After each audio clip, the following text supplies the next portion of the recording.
Io sono Nicola Vaccari, vengo dal Trentino, vengo dalla Bitcoin Valley, quella che viene chiamata Bitcoin Valley. Viene chiamata Bitcoin Valley perché si è creato un ecosistema molto particolare in Trentino, dove è possibile davvero usare Bitcoin.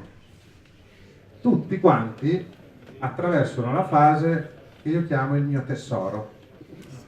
Sono miei, non li do a nessuno finché valgono 1 miliardo. Creperete ricchi. Occhio, io capisco tenerne un po', ma spendeteli un po' anche. Noi prendiamo lo stipendio in Bitcoin, io prendo lo stipendio in Bitcoin. Il primo click è quando vi arrivano i Bitcoin la prima volta. Arrivano davvero queste cose, ce l'ho sul serio.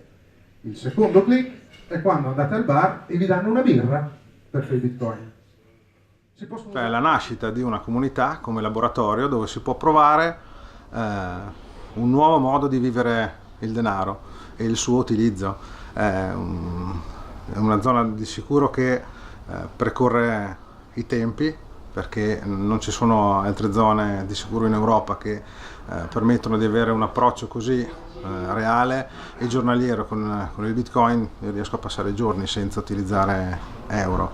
È una zona in cui si possono utilizzare servizi anche pubblici. I buoni pasto della comunità della Vallagarina è un esempio, per esempio, di servizio pubblico già attivo. Oppure l'approvazione di una mozione in Consiglio provinciale per l'incentivazione di utilizzo di Bitcoin, quindi aumentare le opportunità di utilizzo per privati ed aziende, aumentare il turismo e richiamare nuove aziende, nuove start-up a vivere e lavorare nella Bitcoin Valley. Quindi siamo in quella fase lì, 94 per internet, agli albori, non c'è ancora tutto fatto, ma alcuni temerari hanno cominciato ad accettare Bitcoin. Il bar Mani al Cielo, che è super nominato, perché è da gennaio-febbraio 2015 che accetta Bitcoin, ha visto noi che prendiamo lo stipendio in Bitcoin, ha detto ci pago anche i miei dipendenti se vogliono. Ci è voluto un po' di tempo, oggi prendono quasi tutti tutto lo stipendio in Bitcoin. Quindi prende il Bitcoin dei suoi clienti, ci paga i dipendenti. Peccato che uno dei suoi fornitori, la birra Libertina, birra artigianale trentina, è un nostro cliente, quindi accetta Bitcoin. Quindi lui prende i Bitcoin dei suoi clienti, ci paga i dipendenti e ci paga il fornitore. E la banca dov'è? Non c'è. Noi spieghiamo esattamente che cos'è la tecnologia, come funziona, come non funziona, perché funziona, quali sono gli scopi, qual è il futuro, come potrà funzionare, cosa potrà succedere. Non è un sistema di pagamento, non è Satispay.